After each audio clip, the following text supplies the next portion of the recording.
.com.uy, en su pestaña Estados Unidos, firma redacción, hay que decir que el jefe de redacción es Andrés Fidanza, con el que ahora estamos comunicados. Andrés, muy buenos días, todo el equipo de Majul 107.9 saluda, ¿cómo va? ¿Cómo va, Luis? Muy bien aquí. Bien, noticia de alto impacto, ¿eh? Obviamente en Estados Unidos, en Latinoamérica y acá en la Argentina. Es una de las noticias más leídas y más visitadas. Sí, sí, definitivamente. Y te agrego un datito. Estamos a 4 meses del Mundial. El Mundial se va a jugar en Estados Unidos, en Canadá y en México y en Jalisco, este estado donde se desplegó este operativo tan impactante. Un estado que, como todo en México, tiene una escala enorme, ¿no? Es un estado donde viven más de 9 millones de personas. Entonces, imagínate lo que está pasando. Pero digo, ese datito me parece no menor. Se van a jugar 4 partidos del Mundial. Entonces, eso en Jalisco me refiero, eso explica un poquito que la presidenta de México, Claudia Sheinbaum, se haya, lo digo metafóricamente, vos me vas a entender, subido al ring en Claro. contra de los carteles de México a solo 4 meses de lo que va a ser un fenómeno cultural y deportivo muy impactante. Hay una lectura rápida, ¿no? Te diría, y superficial desde acá que dice, che, la presidenta nunca se había involucrado con esto. Y de repente se subió y luego, dentro de esa pregunta hay otra más inquietante todavía. ¿Cuál es yo diría, el acuerdo, los acuerdos que tienen públicos o por debajo de la mesa Estados Unidos y México para combatir el narcotráfico? Porque si hubo un acuerdo, aparentemente funcionó, ¿no? Definitivamente, yo marco una bisagra muy grande entre lo que fue la presidencia de Andrés Manuel López Obrador y la de Claudia Sheinbaum, que empezó hace un año prácticamente en coincidencia en paralelo con la de Trump. Un Trump que presionó mucho y que se anota una victoria, presionó mucho a México, incluso con los aranceles, para que tuvieran un rol más protagónico en la lucha contra el narcotráfico. Entonces hay un resultado. Si bien esto se lo puede anotar como un triunfo la presidenta de México, también lo puede hacer Trump, que de hecho lo hizo muy rápidamente la Casa Blanca, después de que se conociera la noticia del asesinato del Mencho, dijo, nosotros tuvimos que ver. Y hace minutos nomás Claudia Sheinbaum dio una conferencia de prensa en México donde confirmó esto. ¿Qué fue lo que aportó Estados Unidos? Dijo inteligencia, nos dio inteligencia para ayudarnos. Destacó, sin embargo, que esto fue una operación, digo, que los que la llevaron a cabo fueron las fuerzas militares de México, pero sí confirmó esto. Y para marcarte un poquito esta bisagra respecto a que ahora Sheinbaum tiene otro rol como presidenta de México, el año pasado, Luis, pasó un poquito por abajo del radar, pero deportaron a 55 narcos mexicanos fueron deportados a Estados Unidos, con lo cual, digo, hay una tarea mucho más coordinada y fluida de lo que parece, incluso viste, a veces vemos declaraciones un poco patrioteras, nacionalistas de ambos lados, sobre todo de México. Bueno, por abajo de ese radar hay mucha cooperación. Juliana Maglietti te quiere preguntar algo en este sentido. Yo tengo dos cosas pendientes. Una tiene que ver con la decisión de la Corte Suprema de los Estados Unidos de ir para atrás con los acuerdos de aranceles que planteó el presidente Trump. Y la otra tiene que ver con la Semana Argentina en Nueva York, que va a ser dentro de pocos días. Pero adelante, Juliana. Te pregunto, Andrés, por la presión también de Estados Unidos sobre México para que deje de enviar petróleo a Cuba, una Cuba que está realmente muy debilitada por la falta de energía hoy. Sí, definitivamente presiona a México, ¿no? Porque el principal proveedor en ese momento era Venezuela. Cerrado ese grifo, quedó el de México. México prometió ayuda humanitaria en algún momento, pero después se echó un poquito para atrás, también vía esta presión del gobierno de Estados Unidos, que está funcionando. Digo, está funcionando en el tema narco, funcionó claramente en el tema Venezuela. Una decisión también de Trump al principio de su gestión que pasó un poco por debajo del radar fue declarar a los carteles narco como organizaciones terroristas, lo cual le daba más facilidad a Estados Unidos para combatir estos carteles, porque hasta ese momento solo podían, las agencias federales solo podían empezar a investigar, a abrir una investigación si había una amenaza a un ciudadano de Estados Unidos. Bueno, ahora lo ampliaron. Y respecto a lo que decís del petróleo, es así, digo, es presión directa de Estados Unidos sobre México, sobre la presidenta, para que no ayude a una Cuba que se está cayendo por su peso propio. Por la información que yo tengo, Estados Unidos no está dispuesto a hacer un operativo similar en Cuba como el que hizo en Venezuela, sino está apostando a una Entiendo. especie de que se caiga por su propio peso, que haya cambios desde adentro del régimen, producto de la miseria absoluta que viene desde hace años, pero se profundizó en el último tiempo por la falta de Ujú. combustible. Bueno, vemos las imágenes de la basura acumulada en las Sí. calles en La Habana. Peloteemos un poquito algunos temas que son bien interesantes y de suma actualidad. Empezando, hago el link con Cuba. Marco Rubio ¿sería el hombre de Trump para sucederlo? Porque tiene un protagonismo, no solamente en la región, sino en muchas de las decisiones de Trump que hace un tiempo parecía o sea, yo no, por lo menos Ujú. no se veía en el escenario con tanto protagonismo. ¿Es un hombre en el que piensa Definitivamente. Trump para sucederlo? Mirá, yo te diría que la figura más cortada por la misma tijera del perfil MAGA no es Marco Rubio, sino J.D. Vance, el vicepresidente, que tiene un perfil mucho más MAGA. Marco Rubio es un republicano más tradicional, más halcón anti-China, pero también anti-Rusia. Entonces ahora está haciendo como una especie de equilibrio. Por supuesto, sí tiene una ascendencia tremenda sobre América Latina, habla español perfectamente bien, como vos y yo, digo, padres cubanos. Entonces, si vos me decís, el sucesor natural de Trump sería J.D. Vance. Ahora, Marco Rubio ganó muchísimo protagonismo en el último tiempo. De hecho, su presentación en Múnich, en la conferencia de seguridad, cayó bien entre los aliados europeos, una Europa que tiene una relación mucho más friccionada con Trump y con J.D. Vance, el que había sido el orador de Estados Unidos el año anterior, había sido J.D. Vance, el presidente que tuvo un discurso mucho más combativo que el de Marco Rubio. Entonces, Marco Rubio incluso cayó mejor entre los aliados europeos. Y el otro día en el Board of Peace, que yo estuve presente ahí en Washington, Trump le hizo un jugueteo medio irónico, le dice, bueno, fue impresionante cómo hablaste en Múnich, pará de hacer las cosas tan bien, si no te voy a tener que echar, le dijo, risa, pero siempre que hay risas hay algo más. Sí, sí.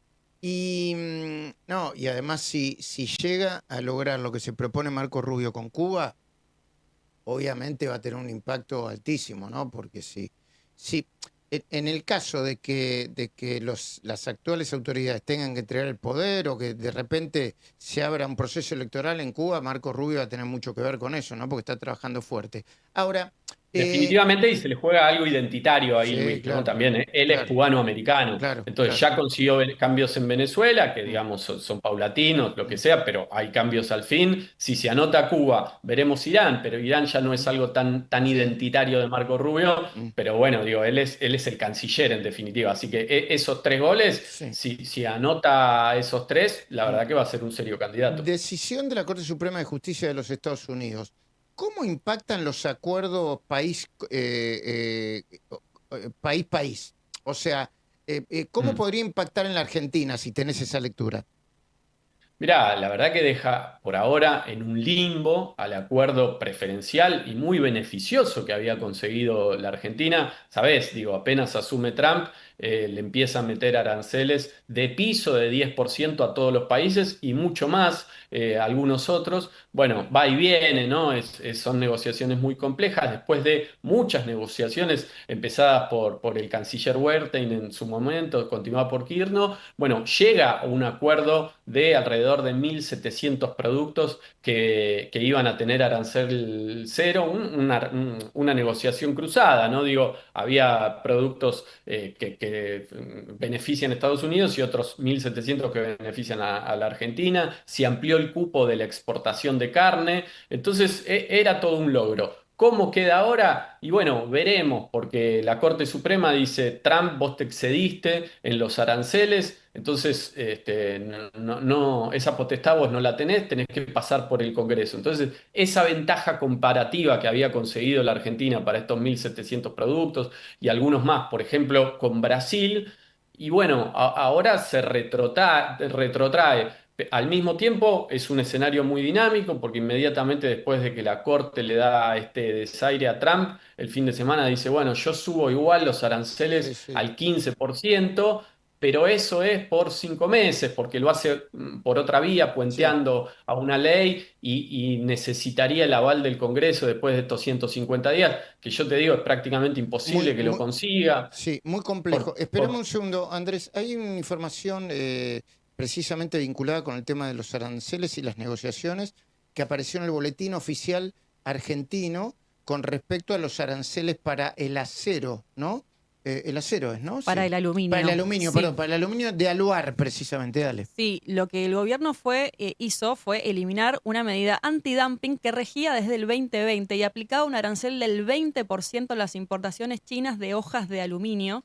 Javier Madanes Quintanilla había pedido extender la medida porque vencía ahora y el gobierno decidió no continuarla. En el día de hoy se supo esta medida en el boletín oficial. Bueno, agrego a esto que en altas esferas del gobierno argentino, precisamente, te diría que el presidente Javier Milei sigue pensando que Madanes Quintanilla hizo lo que hizo con Fate, sobre todo el timing, porque en su momento Madanes había pedido de manera indirecta que lo sigan protegiendo con el tema de los neumáticos a su empresa y a otros, y Milei y el equipo de Milei, junto con Caputo, consideró esto casi una, entre comillas, es lo que piensan ellos, una cuasi extorsión. Andrés Fianza, desde Sí. hace mucho tiempo me vienen enviando información sobre la idea de que la Semana Argentina en Nueva York va a ser un acontecimiento inusitado, primero por la cantidad y por la calidad y la relevancia de los dueños de empresas y CEOs que van a estar en Nueva York del 9 al 12, incluidos los gobernadores. Sí. Y segundo, porque creo que están tratando de generar cara a cara con inversores globales de fondos de inversión muy importantes y de empresas para invertir directamente en la Argentina. ¿Qué información tenés vos? Así es, la verdad que pinta que va a ser un boom. Lo de la venta del país en los Estados Unidos o en países que pueden promover inversiones era algo que tenía Brasil, por ejemplo, y Chile también. Argentina le faltaba. Bueno, se viene en breve la Semana de la Argentina en Nueva York y la verdad que va a ser muy importante porque existían dudas respecto a si estaba dado el clima para que haya inversiones en la Argentina finalmente y se pegue ese salto de calidad. Me refiero a Estados Unidos, ¿no? Digo, existían dudas todavía. Después del triunfo de las legislativas de Milei el año pasado, ese panorama, ese horizonte se despejó un poco. El acuerdo comercial, si bien como comentábamos recién, ahora entra en una especie de limbo por el fallo de la Corte, pero digo, es algo que excede claramente a la Argentina, también demuestra ahí una especie de trato preferencial, así que van a ser alrededor de 4 o 5 días, porque se extendió un poquito más, finalmente el jueves, por la información que yo tengo van a ser alrededor de 15 gobernadores, prácticamente todos los gobernadores del país,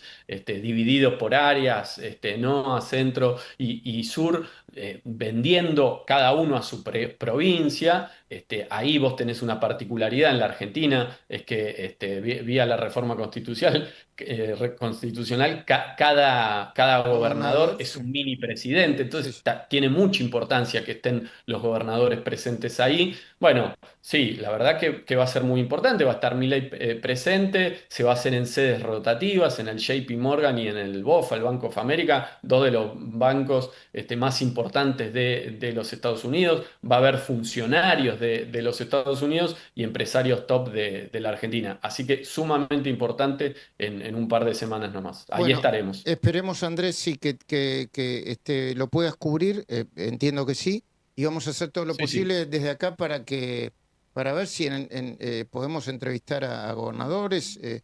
Creo que, a ver, yo no tengo la guía de expositores en la cabeza, pero creo que van a hablar el presidente, el ministro de Sí. Economía, bueno, qué sé yo, Leandro, me estoy acordando así aleatoriamente, Leandro Sigma por el sector farma, eh, Galucho por Vista, la petrolera de Galucho, Horacio Marino, obviamente por IFF. Bueno, tenemos toda la Por lista, IPF. pero sí, pero la verdad que yo estuve en algunos encuentros internacionales de negocios en mi dilatada y larga carrera, como se dice habitualmente. Nunca vi que estuvieran todos juntos en un mismo lugar y durante un tiempo determinado, en el centro, todavía es el centro del mundo, ¿no? Nueva York, hasta que nadie diga lo contrario. Financiero, Sí, financiero sí, sin ninguna duda. sí, porque Miami dicen que ahora es el nuevo centro del mundo en los negocios. Es un poquito el centro político y Sí, diplomático, te sí, diría, pero todavía el poder de las eh, finanzas este, claramente está en Manhattan, en Nueva York. Pero sí es cierto que Miami se bueno, transformó en un polo diplomático. Recordás el operativo de captura de Maduro, sí, lo coordinó, la foto de Trump estaba ahí en sí, sí, sí, Mar-a-Lago, que sí. algunos le dicen ahora a Miami el Washington con palmeras. Muy bien, muy bien. Querido Andrés, la seguimos, pero vamos a tener mucho laburo en los próximos días. Por supuesto, Luis, un Bueno, placer. ahí está, Andrés Fianza, jefe de redacción del Observador en los Estados Unidos. Interesantísimo, ¿eh? Cuando uno abre la ventanita del mundo, se empiezan a hablar de temas que nos sacan un poquitito de todo lo